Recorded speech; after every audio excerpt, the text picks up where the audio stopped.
50,000 years ago. No Netflix, no phone, no email anxiety.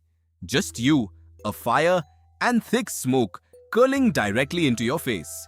And at some point, one of your ancestors looked at that smoke and thought, what if I did that on purpose? This is the real story of how humans started smoking. And it didn't begin with tobacco. It didn't begin with cigarettes. It began with something far older, far stranger, and honestly, far more fascinating. Before you can smoke anything, you need fire. The oldest confirmed evidence of controlled fire dates back 1 million years, from Wonderwork Cave in South Africa. That wasn't Homo sapiens.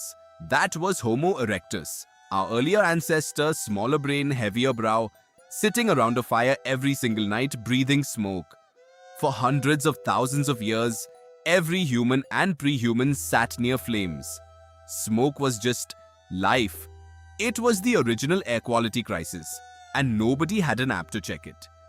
But here's where it gets interesting. Some of that smoke wasn't just wood smoke. When you burn certain plants, you release psychoactive compounds, alkaloids, terpenes, chemicals that interact with the human nervous system in ways that are very noticeable. In other words, some of our ancestors were accidentally getting high around the campfire, and they had absolutely no idea why they felt amazing. This isn't a fringe theory. Researchers have proposed for decades that early humans living in forested environments were regularly exposed to smoke from psychoactive plants, cannabis, wild nicotiana species, various entheogens that grow naturally across Africa, Asia, and Europe. The human brain has receptors that respond to cannabinoids. These receptors didn't evolve because of cannabis. They're part of our endocannabinoid system. But when that first prehistoric human accidentally inhaled smoke from a burning cannabis plant, their brain didn't panic. Their brain said, "Oh, hello, I've been waiting for you." That moment, that first accidental hit around a campfire, might be the true origin of smoking. Not a decision, not a ritual, just a very pleasant accident, repeated enough times that someone eventually thought to recreate it on purpose.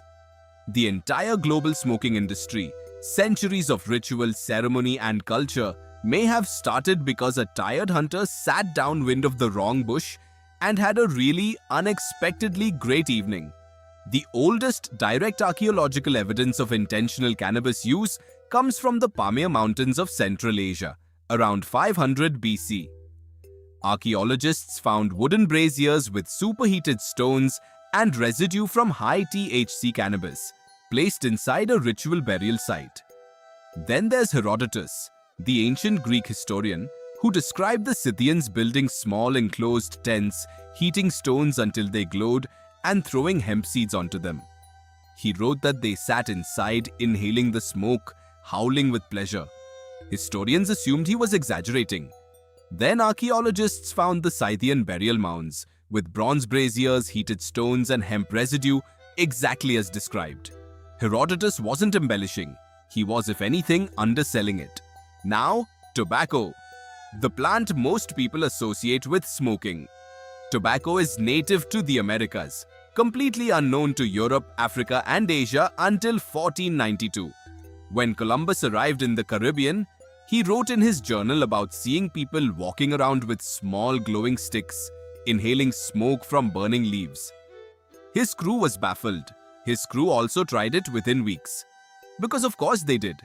But tobacco use in the Americas is far older than 1492. Chemical residues in ancient pipes date back at least 3,500 years. And in 2019, researchers in Utah found tobacco seeds in a 12,000-year-old hearth, pushing the timeline back dramatically. Here's the crucial thing. In ancient America, tobacco was not recreational. It was sacred. Shamans used it to communicate with the spirit world. Blowing smoke on someone was an act of blessing. The smoke was a messenger, carrying prayers upward, bringing visions downward. Tobacco as a casual everyday habit? That's almost entirely a European invention. And a recent one. Smoking as medicine goes back even further. The Ebers Papyrus, One of the oldest medical documents on Earth, from ancient Egypt around 1550 BC, describes inhaling smoke from heated herbs to treat throat and lung conditions. Yes, ancient Egyptians treated lung problems with smoke, and the herbs they used, henbane, various aromatics, actually have pharmacological properties when inhaled. Ancient Indian Ayurvedic medicine described a practice called dhumapana, literally smoke drinking, with detailed protocols for specific herbs, specific conditions, specific preparations, not casual, not improvised. A sophisticated medical system refined over centuries. The concept: smoke reaches the lungs directly. If the plant has medicinal properties, inhaling it makes a certain logical sense. We still use this logic today, with asthma inhalers, anesthetic gases, nebulizers. The delivery method survived. The burning part, thankfully, mostly didn't. There's one more angle that rarely gets discussed: smoking as social technology. Humans evolved in groups. Group cohesion, the ability to trust each other, act together, was literally a matter of life and death. And shared rituals, including shared altered experiences, are extraordinarily powerful tools for building that trust. Modern neuroscience confirms it. Shared rituals synchronize neural activity, increase trust, deepen group identity. When ancient humans sat together in an enclosed space breathing smoke from psychoactive plants, that wasn't just a party. That was infrastructure. That was how you built the kind of deep trust that let you go into dangerous situations together and come back alive. The ritual smoke circle wasn't recreation, it was civilization. So when did humans first start smoking? Honestly, we don't know exactly, and we probably never will. Physical evidence takes us back 12,000 years with confidence. The behavioral drive behind it, the desire to alter consciousness, to share ritual, to use inhaled substances as medicine, is almost certainly far older. It may be as old as fire itself. What we do know is this: by the time the historical record begins, in every corner of the world where humans lived, they were already finding ways to put smoke into their bodies. The plants changed, the rituals changed, the purposes changed, but the behavior? The behavior was already ancient by the time anyone thought to write it down. Fire, smoke, breath.